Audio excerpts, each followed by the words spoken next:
Hey guys, really quickly, I just wanted to show you guys how to do the speed, distance, time problems because I have received a lot of questions in tutorials about it. So I just wanted to make a quick video to help everybody out so that everybody understands. The first thing that I want to show you guys is how to use the speed, distance, time triangle.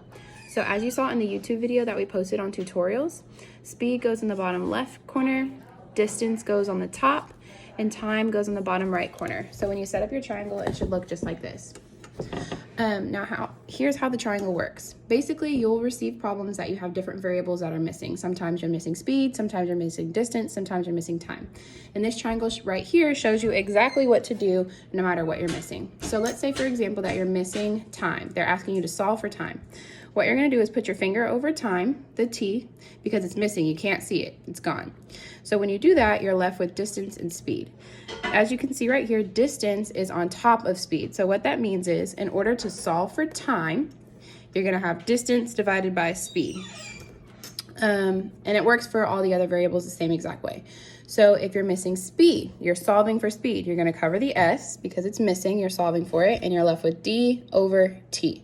What that means is, in order to find speed, you take the distance and you divide the time.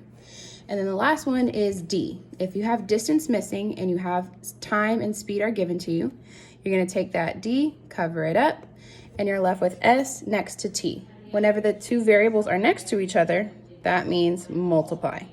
So in order to solve for distance, you're gonna take speed and multiply it by time. Now I'm gonna do two quick example problems to show you exactly how that works in action. So let's say that I have a problem where I'm solving for speed, and they gave me the distance is 25 meters, and the time is 5 seconds.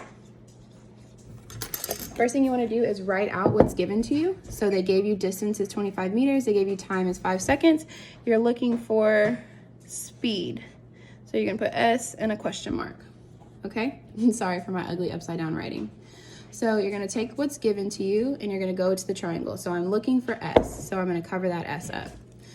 And what I'm left with is D over T, which means I'm gonna take the distance and divide the time, and that will give me speed. So what I'm gonna do right here is I'm gonna take 25 meters, divide 5 seconds, and I'm left with 5 meters per second for my speed. And that's my answer. So that's how you would solve for speed. The next one I'm going to show you is how to solve for distance. So let's say the problem gives you a speed of 25 meters per second and a time of 4 seconds. And it's asking you to solve for distance. So you're going to write out what you know. You know speed is 25 meters per second. You know time is 4 seconds, and you're looking for distance. Then you're going to go ahead and go over to your triangle, cover up that D, and what you're left with is S times T. So in order to find the distance, you take the speed, you multiply by the time. So I'm gonna take 25 meters per second, multiply that by 4 seconds, and that equals 100 meters. So based on our triangle and using our formula, I've got 25 meters per second times 4 seconds, and that equals 100 meters. And so my answer would be distance equals 100 meters.